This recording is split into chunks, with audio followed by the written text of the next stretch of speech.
A Valley couple who admitted to killing a young mother and her 3-week-old baby has learned their punishment. Action News reporter Gabe Ferris was in the courtroom today as the end of this tragic case unfolded. Let me tell you something. I've covered a lot of cases on this channel, but this one hit different. An older sister, jealous of her younger sister, plans a murder. Not just any murder.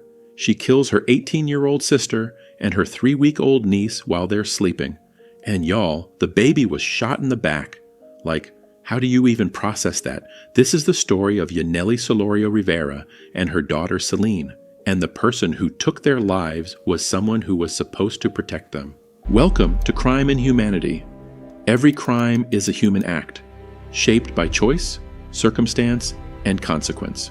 Crime and humanity are deeply intertwined, and here we explore real cases by looking beyond the act itself, focusing on the people involved and the lives forever changed. We don't just examine crime. Subscribe and turn on notifications as we examine what it reveals about being human. Yanelli and Yarelli Solorio Rivera, two sisters with names so similar you'd think their parents wanted them to be close. They grew up in the same home in Fresno, California. Same family, same roots. But girl, that's where the similarities ended.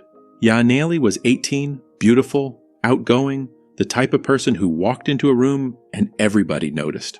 She had that energy, you know, loud, fun, always smiling. People were drawn to her.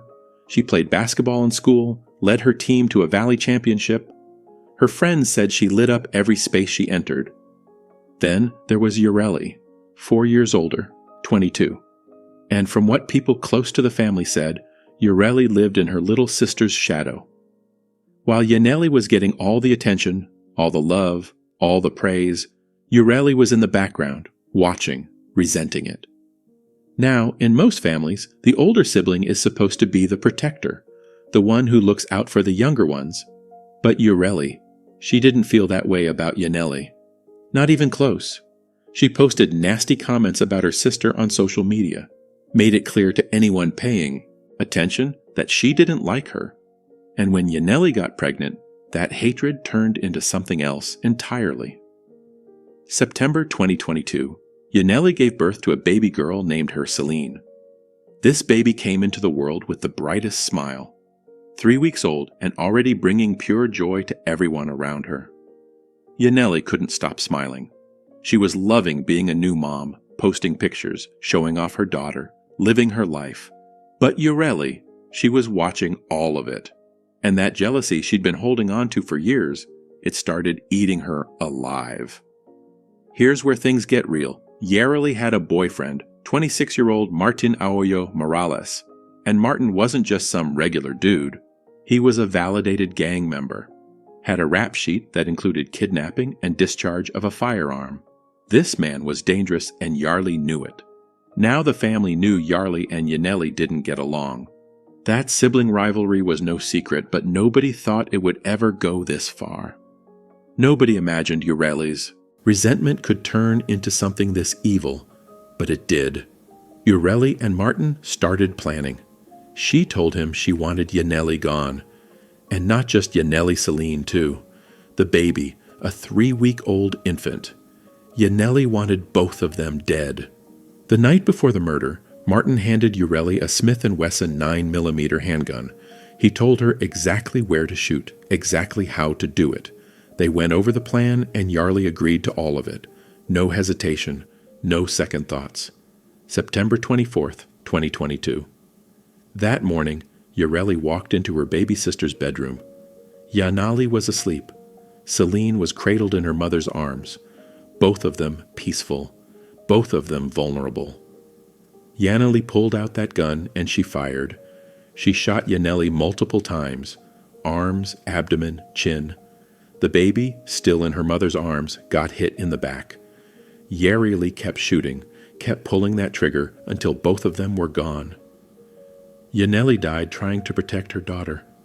Seline died in the only place she'd ever known, safety her, mother's arms.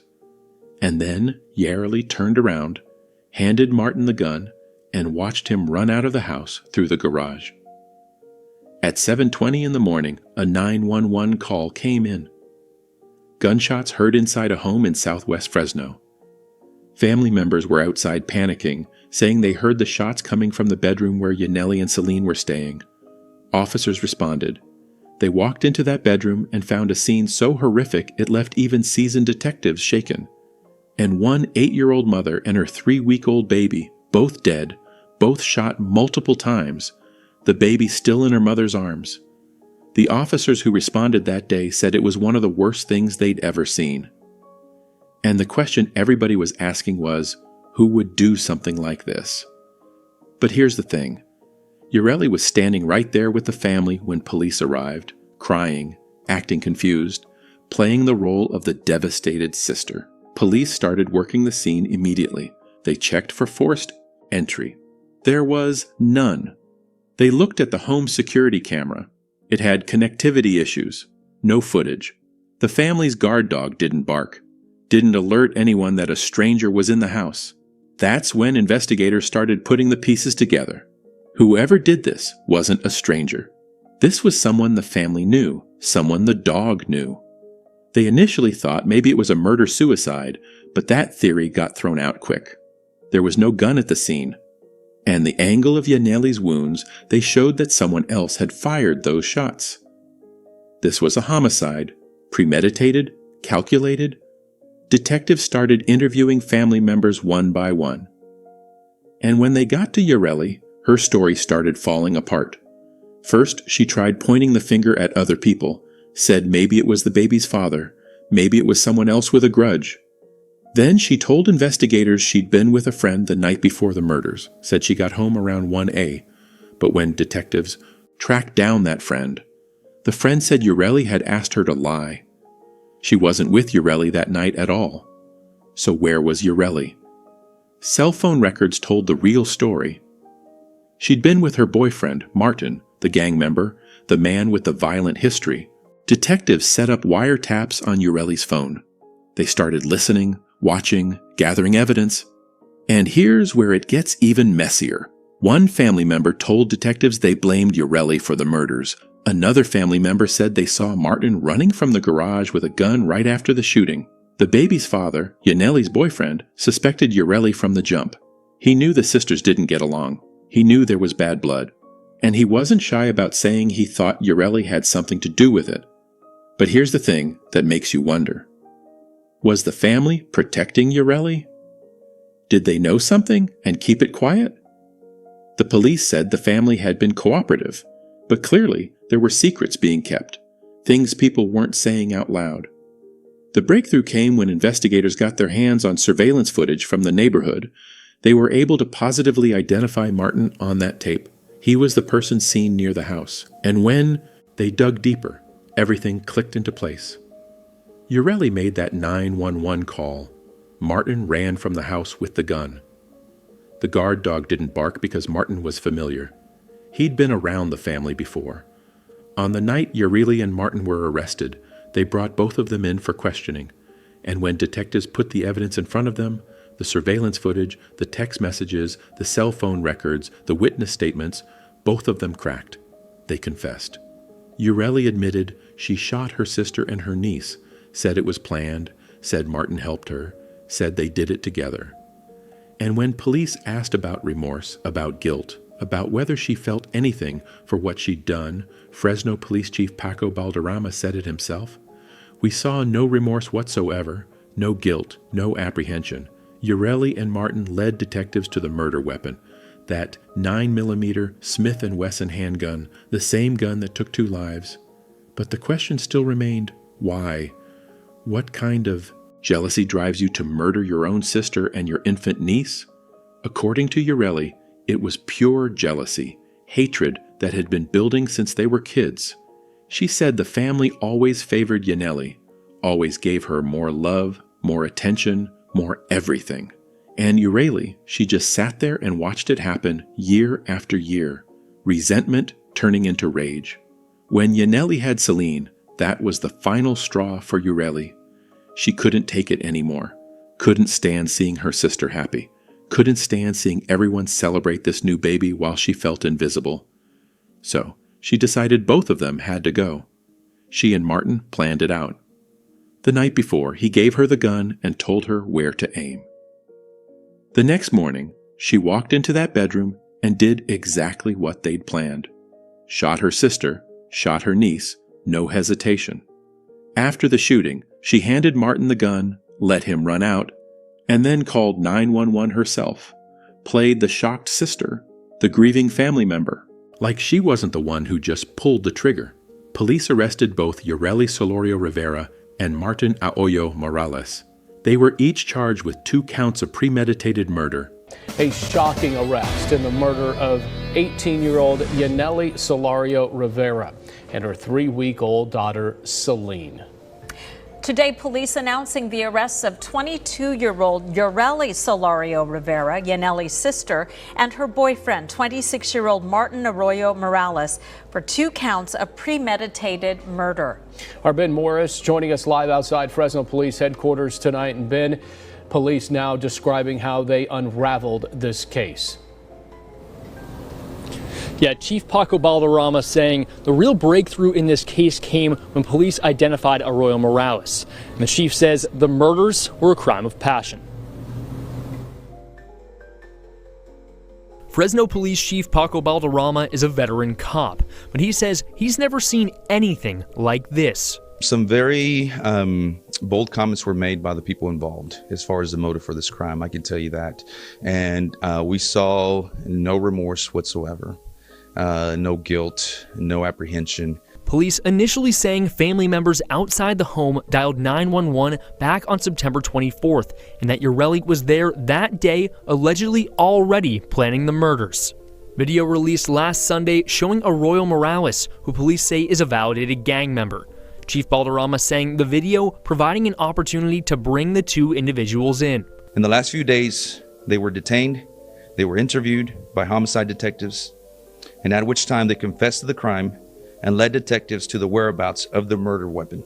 The weapon, a 9mm Smith & Wesson handgun. Authorities not saying who fired the gun or where it was found. However, you can see video of Fresno police, along with several other government agencies, searching a field near where they initially believed the suspects fled. Fresno County District Attorney Lisa Smitkamp saying the horrific nature of the murders made the case personal for Fresno police.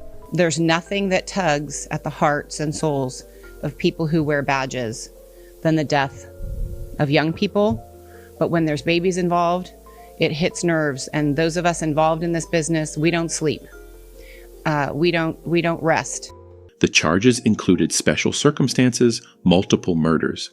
That meant they were facing serious time, life without parole, possibly even the death penalty. Their bail was set at $2 million each. Now, here's where the story gets even more complicated. Because when this case finally made it to court almost 3 years later, some new information came out. Information that made people question everything they thought they knew about this case. Yari's defense attorney came forward with a different version of events. He said Yari didn't kill her sister out of jealousy. He said she did it because Yanni had threatened Yareli's own children. He claimed Yareli was protecting her kids, that she'd reached a breaking point. Her attorney said she's not such an evil core killer. This was done out of love for her children, for the safety of her children. But prosecutors weren't buying it. They stood by their original theory that Yareli was filled with jealousy toward her sister and the newborn, that this was premeditated, that she and Martin planned these murders together because she couldn't stand seeing Yanelli happy. And here's the thing. Investigators had painted that picture from the beginning. The social media posts where Yari talked down on her sister, the family members who said the rivalry was real, the evidence that showed this was planned in advance. So which story was true? Was this about jealousy, or was this about protecting her children? We'll probably never know the full truth because Yareli made a deal with the state. She pleaded guilty to avoid going to trial, and in exchange for that plea, she avoided the death penalty. In the courtroom, the judge sentenced her to 2 life sentences in prison back-to-back. She's 25 years old now, and she'll spend the rest of her life behind bars. Martin got 22, if years, for voluntary manslaughter. But here's what made the sentencing even more painful. This was a family tragedy in every sense of the word. The victim's family was also the defendant's family, and that created a situation that nobody knew how to handle.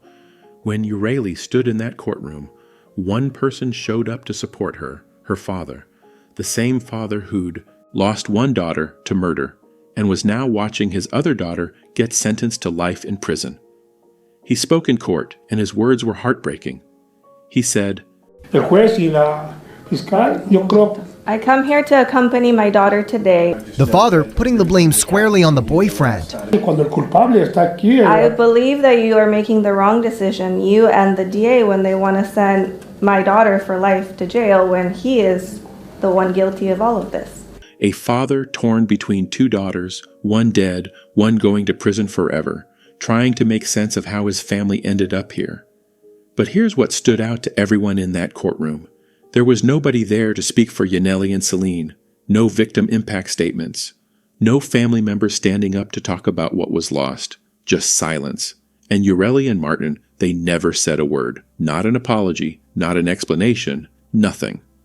When a reporter asked Yarelli's attorney if she had any remorse, he said, yes, she has remorse. She's very sorry. She knows she could have been better. But the people who investigated this case, they said they never saw that remorse.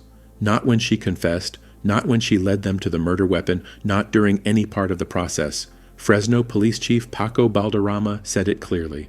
We saw no remorse whatsoever. No guilt, no apprehension. The case never went to trial, so a lot of the evidence got sealed. We'll never know every detail of what happened in that house. We'll never hear all the conversations between Yarelli and Martin. We'll never know exactly what was said in those final moments before the murders. But what we do know is this: two people are dead, a mother and her baby, and the person responsible is the one person who should have protected them. 3 days after the murders, about 100 people gathered outside the home where Yanelli and Seline died. Friends, neighbors, people who didn't even know them but felt the weight of what happened. They lit candles, they released balloons toward the sky as the sun set. They sang, they cried. They tried to make sense of something that didn't make sense. Yanelli's friends remembered her as charming, beautiful, always ready to have a good time.